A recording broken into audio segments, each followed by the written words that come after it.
दोस्तों, मैं अक्षय आप सबका स्वागत करता हूं आप सबके यूट्यूब चैनल लर्निंग गुरु पे। आज की वीडियो का टॉपिक है टैक्स। टैक्स क्या होता है, टैक्स क्यों लगाते हैं, टैक्स लगाने का अधिकार सरकार को किसने दिया, टैक्स के प्रकार कौन से हैं।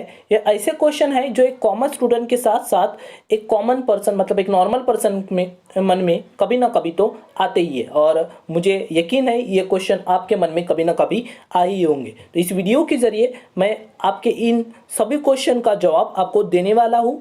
तो बिना समय गवाए इस वीडियो को हम चालू करते हैं अपने पहले क्वेश्चन के साथ। टैक्स क्या होता है? तो टैक्स क्या है? Tax is a fees charge by A government on A product, income और एक्टिविटी। अगर गवर्नमेंट किसी प्रोडक्ट के ऊपर या फिर किसी इनकम के ऊपर या फिर किसी एक्टिविटी के ऊपर फीस चार्ज करती, मतलब गवर्नमेंट उस काम के लिए, उस प्रोडक्ट के लिए, उस इनकम के लिए, उस एक्टिविटी के लिए कुछ पैसा मांगती है, तो उसे हम क्या बोलेंगे?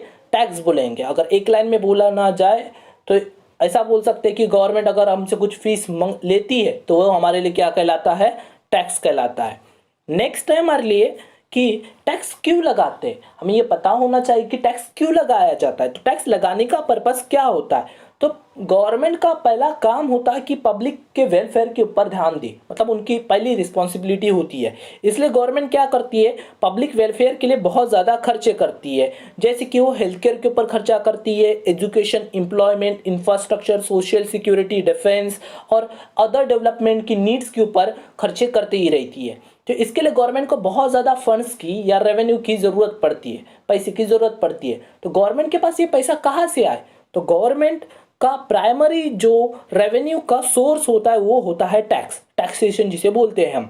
तो गवर्नमेंट क्या करती है कि रेवेन्यू जनरेट करके, टैक्स से रेवेन्यू जनरेट करके उसे पब्लिक के वेलफेयर के ऊपर खर्च करती है। इसलिए यहाँ लिखा गया है कि गवर्नमेंट एक हाथ से टैक्स लेती है तो दूसरे हाथ से वही पैसा पब्लिक के वेलफेयर के ऊपर खर्च करती है। अगर मुझे आपको एक सिंपल वर्ड में बताना हो तो टैक्स लगाने का पर्पस अमीर लोगों से पैसा लेना है और जिन लोगों के पास पैसा नहीं है, जो गरीब है, उन्हें पैसा देना है। मतलब जिनके पास पैसा है उनसे पैसा लेके गवर्नमेंट जिन लोगों को उस पैसे की ज़रूरत होती है उन्हें देने का काम करती है, एज ए सब्सिडी के रूप में या फिर हेल्थ केयर फैसिलिटी के रूप में। या पर्पस या फिर सोर्स पैसा देने का गवर्नमेंट वेलफेयर का कोई भी हो सकता है। तो आगे हम बढ़ते हैं नेक्स्ट क्वेश्चन की तरफ। टैक्स लगाने का अधिकार सरकार को किसने दिया? कि किसने बोला कि गवर्नमेंट टैक्स लगा सकते हैं? हम चाहे तो हम टैक्स लगा सकते हैं, ऐसा नहीं है, हम टैक्स नहीं लगा सकते। तो गवर्नमेंट को किसी ना किसी ने तो अधिकार दिया होगा, तो उसे ही समझते हैं। तो हमारे इंडियन कॉन्स्टिट्यूशन ने यह अधिकार दिया है कि गवर्नमेंट टैक्स लगा सकती है।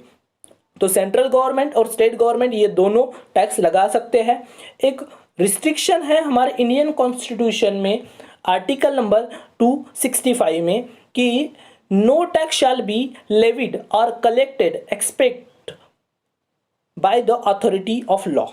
मतलब अथॉरिटी ऑफ लॉ के अलावा कोई दूसरा टैक्स नहीं लगा सकता। जैसे कि अगर मेरी इच्छा हुई किसी से टैक्स वसूल करने की तो मैं नहीं लगा सकता।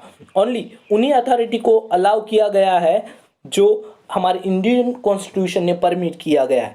नेक्स्ट क्वेश्चन है कि टैक्स के प्रकार कौन से हैं। तो टैक्स के दो प्रकार होते हैं, एक होता है डायरेक्ट टैक्स और दूसरा होता है इनडायरेक्ट टैक्स। पहले पढ़ते हैं फिर मैं आपको समझा देता हूँ। Tax of which incidence and impact fall on the same person is known as direct tax. पहले मैं दो वर्ड का आपको मीनिंग समझा दूँ, इंसिडेंट और इम्पैक्ट। इंसिडेंट का मतलब किसके ऊपर लगाया गया और इम्पैक्ट का मतलब किसने वो भरा। अगर जिस व्यक्ति के ऊपर टैक्स लगाया जाता है और वही व्यक्ति अगर टैक्स को भरता है तो उसे ही क्या बोला जाएगा? Direct tax. मान लीजिए एग्जाम्पल के तौर पर इनकम टैक्स। इनकम टैक्स में भी हम एग्जाम्पल लेते हैं। जैसे मान लीजिए मैं एक बिजनेसमैन हूँ जो 5 करोड़ कमाता हूँ सालाना, ईयरली मेरी इनकम 5 करोड़ की है। गवर्नमेंट ने वो टैक्स लेवी मेरे ऊपर किया, मतलब मेरे ऊपर लगाया, तो इंसिडेंस क्या हुआ? मेरे ऊपर। और इनकम टैक्स जिस व्यक्ति का इनकम टैक्स होगा वही भरेगा। मतलब मैंने 5 लाख के ऊपर टैक्स मैंने भरा तो उस इनकम टैक्स का इम्पैक्ट जो मतलब प्रभाव किसके ऊपर पड़ा? मेरे ऊपर पड़ा। इसलिए इनकम टैक्स क्या हुआ?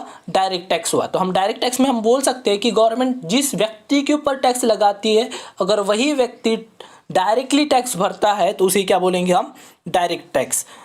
और अब दूसरे वर्ड इनडायरेक्ट टैक्स की बात करें हम तो tax of which incidence and impact fall on two different persons. मतलब अगर इंसिडेंट और इम्पैक्ट दो अलग अलग लोगों के ऊपर हो तो उसे हम क्या बोलेंगे, इनडायरेक्ट टैक्स। जैसे फॉर एग्जांपल जीएसटी नॉर्मली अभी लगाया तो कस्टमर के ऊपर ही जाता है, पर डायरेक्टली कस्टमर से वसूला नहीं जाता है, इनडायरेक्टली वसूला जाता है। क्या करते हैं, अगर हम कोई गुड्स एंड सर्विसेज के ऊपर जो टैक्स लगता है उसे हम बोलते हैं जीएसटी। हम कहाँ से खरीदते हैं उस गुड्स, किसी सेलर के पास से, तो सेलर हमें बेचते समय जीएसटी के साथ हमें बेचता है। तो अल्टीमेटली क्या हुआ कि जीएसटी सेलर ने नहीं भरा। अगर सेलर ने जीएसटी भरा है तो सेलर ने वसूल किससे किया है, हमारे ऊपर। तो हम बोल सकते हैं कि क्या हुआ, गवर्नमेंट ने जीएसटी लगाया सेलर के ऊपर, मतलब इंसिडेंस कौन हुआ, सेलर हुआ, बट सेलर ने वसूल किससे किया, हमसे, कंज्यूमर से। तो इम्पैक्ट किसके ऊपर हुआ, कंज्यूमर के ऊपर। तो यहाँ दो लोग आए और यहाँ बोला भी था कि अगर इनडायरेक्ट टैक्स में क्या होता है, दो डिफरेंट लोगों के ऊपर इंसिडेंस होता है और उसका इम्पैक्ट होता है। तो गवर्नमेंट ने लगाया सेलर के ऊपर, पर सेलर ने वसूल कंज्यूमर से किया, इसलिए क्या हुआ, इनडायरेक्ट टैक्स हुआ, क्योंकि डायरेक्टली कंज्यूमर से वसूल नहीं किया गया। यहाँ तीन लोगों की स्केल आई, एक गवर्नमेंट आया, एक सेलर आया और एक कंज्यूमर आया। इसे यह थोड़ा और ज़्यादा एक्सप्लेन किया है। इन the case of direct tax, tax is recovered directly from the assessee. Assessee का मतलब वो होता है दोस्तों जो टैक्स को भरता है। अगर मैं टैक्स देता हूँ तो मैं असेसी कहलाऊंगा। Who such ultimately bears the such taxes.